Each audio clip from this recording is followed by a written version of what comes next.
ইদানিং সোশ্যাল মিডিয়াতে দেখা যাচ্ছে জিনে ধরা এক নারী তেঁতুল গাছের চিকন ডালের শাখা ধরে ঝুলছে, কখনো গাছে উঠে যাচ্ছে। এগুলো আদৌ সম্ভব কিনা যদি জানাতেন।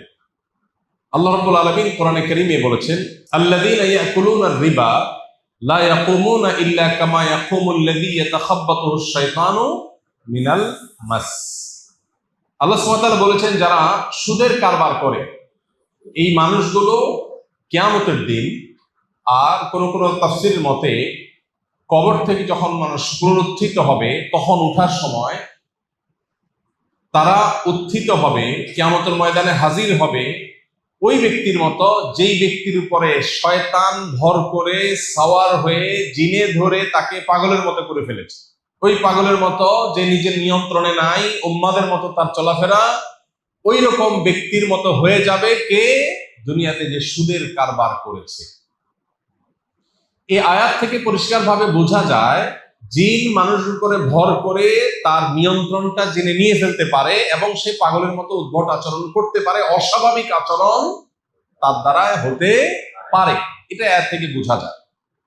এই জন্য কোন পুরুষ হোক, নারী হোক, শিশু হোক, কারোর উপরে জিন সাওয়ার হওয়া, জিন ভর করা এবং তার শরীরের পুরো অংশের অথবা আংশিক নিয়ন্ত্রণ নিয়ে ফেলা, এটা সম্ভব।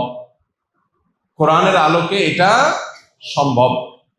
আজকের বিজ্ঞান সেটাকে অস্বীকার করলেও একজন সত্যানুসন্ধানী মানুষ যিনি প্রকৃত সত্য আবিষ্কার করতে আগ্রহী, তিনি যদি একটু খোলা চোখে তাকাবার চেষ্টা করেন, তার কাছে দিনের আলোর মতো পরিষ্কার হয়ে যাবে যে মানুষের উপরে জিনের সাওয়ার হওয়া, ভর করার ঘটনা অহরহ ঘটে।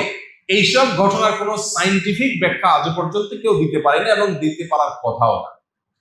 কিছু ঘটনা হতে পারে সেটার পেছনে সায়েন্টিফিক ব্যাখ্যা থাকতে পারে, বাট মানে রিয়েল বা প্রকৃত অর্থে যদি কারোর উপরে জিন সাওয়ার হয় তাহলে সেক্ষেত্রে সেটার কোনো বৈজ্ঞানিক ব্যাখ্যা আসলেই দেওয়া সম্ভব নয়। কারণ এখনো পর্যন্ত আমাদের সমাজে অহরহ এরকম জেনে ধরা রোগী আছে। আপনি বলবেন শুধু এগুলো আমাদের সমাজে হয়, উন্নত দেশে হয় না কেন?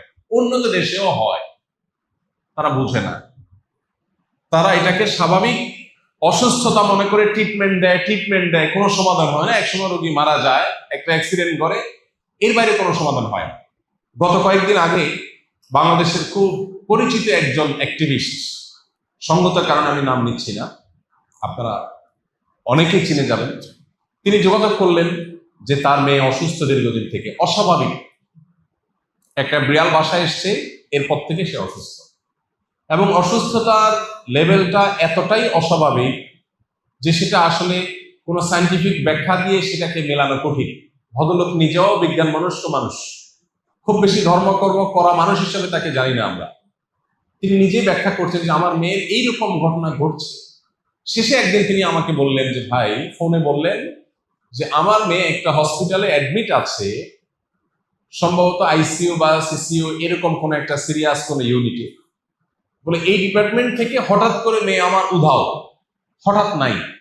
পুলিশ প্রশাসনকে জানানো হলো, তারা সমস্ত সিসি ক্যামেরা চেক করলো, অনেক কিছু করলো, কোনো হদিস পাইল না। এই হসপিটাল থেকে বের হলে তো সিসি ক্যামেরা ধরা পড়বে, কিন্তু কিচ্ছুতে নাই। এরপরে হঠাৎ করে তাদের পাওয়া গেল অনেক দূরের আরেকটা হসপিটাল। সে কিভাবে সেখানে গেছে সে নিজেও জানে না এবং কোনো গবেষণা, পুলিশ রিপোর্ট, কোনো কিছুতে এর কোনো ইয়ত্তা খুঁজে পাওয়া যায়। এই ভদ্রলোকের এই যে ঘটনা, তিনি নিজেও বুঝতে পারছেন যে এর কোনো বৈজ্ঞানিক ব্যাখ্যা নাই। এরকম আরো অজস্র ঘটনা আমাদের চোখের সামনে ঘটে। বিশেষ করে যারা জেনে ধরা রোগীকে খুব কাছে থেকে দেখেছেন, সামনে থেকে দেখেছেন, তারা বোঝেন অস্বাভাবিকতা কত প্রকার এবং কি। এটা আমার জীবনে বেশ বহু ঘটনা দেখার, জানার, কাছে থেকে অনুভব করার সুযোগ হয়েছে। এখান থেকে বোঝা যায় যে কোন একজন প্রাপ্তবয়স্ক মানুষ হঠাৎ করে মগ ডালে উঠে গেলেন, সেখানে একটা চিকন ডালের উপর বসে আছেন, উড়াল দিচ্ছেন, অস্বাভাবিক কোনো ব্যাপার ঘটছে, এই বিষয়গুলো মোটেও অসম্ভব নয়। কোরআনের আলোকে জিনের উপদ্রবের মাধ্যমে এটা হওয়া সম্ভব এবং এটার প্রতিকারও কোরআনের আয়াতের মাধ্যমে করা সম্ভব। বরং এই যুগে কেউ যদি আল্লাহ কুদরত দেখতে চায়, কোরআনের মিরাকল দেখতে চায়, কোরআনের কোনো যদি অলৌকিকত্ব আর মুজিজা দেখতে চায়, তাহলে রুকিয়া কিভাবে কাজ করে সেটা দেখলে সবচেয়ে বেশি কোরআনের অলৌকিকত্ব দেখতে পাবে। আল্লাহ তাআলা আমাদেরকে বোঝার তৌফিক দান করুন। আসুন্নাহ ফাউন্ডেশন, উম্মার স্বার্থে সুন্নাহর সাথে।